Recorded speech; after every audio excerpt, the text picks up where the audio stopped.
آج کی ویڈیو بہت ہی انفارمیٹیو ہونے والی ہے۔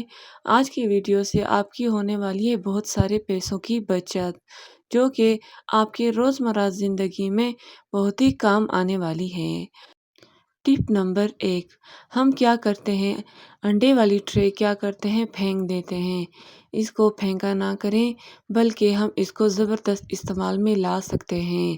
ہم جب بھی ڈسٹ بین میں کچرا وغیرہ ڈالتے ہیں تو وہ کیا ہوتا ہے، شاپر سے نیچے کی طرف جو اس کے اندر پتی وغیرہ ڈالتے ہیں وہ سارا گر جاتا ہے اور ہمارا ڈسٹ بین نیچے سے کافی خراب ہو جاتا ہے۔ تو آپ نے انڈے والی ٹرے کو ضائع نہیں کرنا، آپ نے اس کو ڈسٹ بین کے سائز کا کاٹ لینا ہے اور اس کے اندر فکس کر لیں۔ اور آپ جب بھی اس میں کچرا وغیرہ ڈالیں گے، جیسے کہ پتی ہو گئی، پانی وغیرہ ہوتی ہے، تو وہ نیچے سے جو گتا ہوگا سارا پانی اسی کے اوپر جائے گا۔ اس سے آپ کا ڈسٹ بین بھی خراب نہیں ہوگا، تو ہمارے گھر میں جو بیکار چیز تھی وہ ہمارے کام آ گئی۔ تو اگر میری ٹپ اچھی لگی ہو تو بڑھتے ہیں ہم اپنی اگلی ٹپ کی طرف۔ یہ بہت ہی زبردست ٹپ ہے۔ ٹپ نمبر 2، آج کل اس مہنگائی کے دور میں پیسے بچانے کے چکر میں ہم ہر چیز کوکر میں بناتے ہیں، تو اس کی وجہ سے اس کے ڈھکن وغیرہ کافی خراب ہو جاتے ہیں، لیس جم جاتی ہے۔ تو آج میں اس کو بہت ہی آسانی کے ساتھ صاف کرنے کا طریقہ میں نے آپ کے ساتھ شیئر کیا ہے۔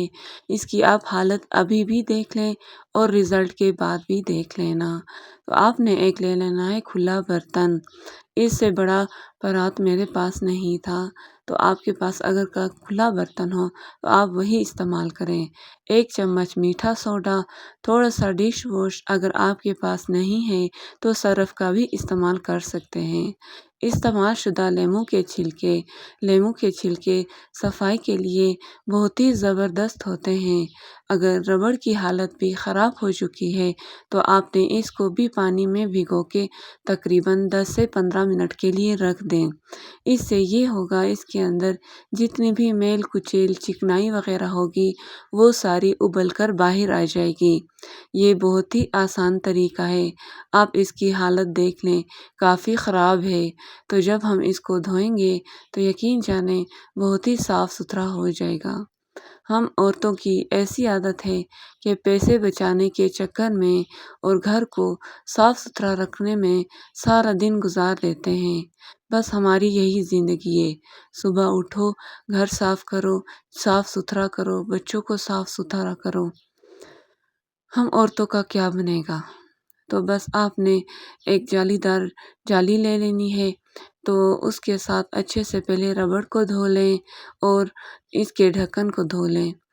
آپ نے لے لینا ہے ایک نرم کپڑا اور ایک کانٹا۔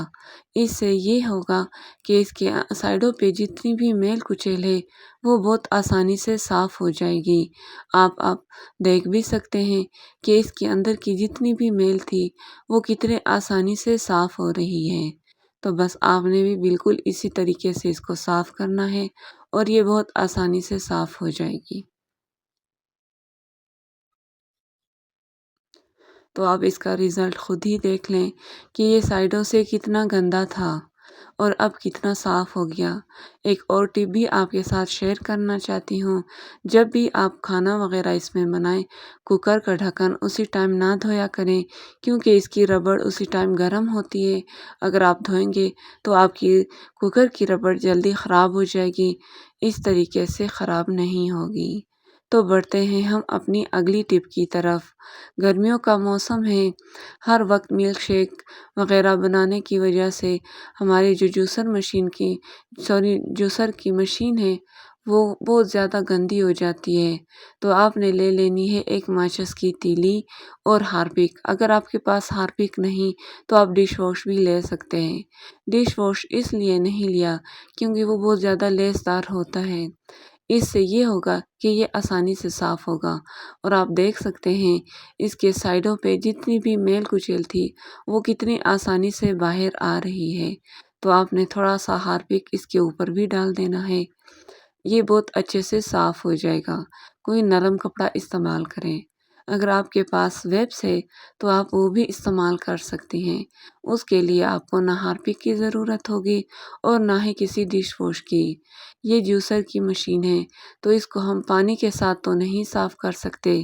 اس طریقے سے آپ دیکھیں یہ کتنا صاف ستھرا ہو گیا۔ صفائی نصف ایمان ہے، ہمیں ہر چیز کو صاف ستھرا ہی رکھنا چاہیے۔ اس سے ایک تو ہمارے پیسوں کی بچت ہوگی، دوسرا ہمارا گھر صاف ستھرا لگے گا۔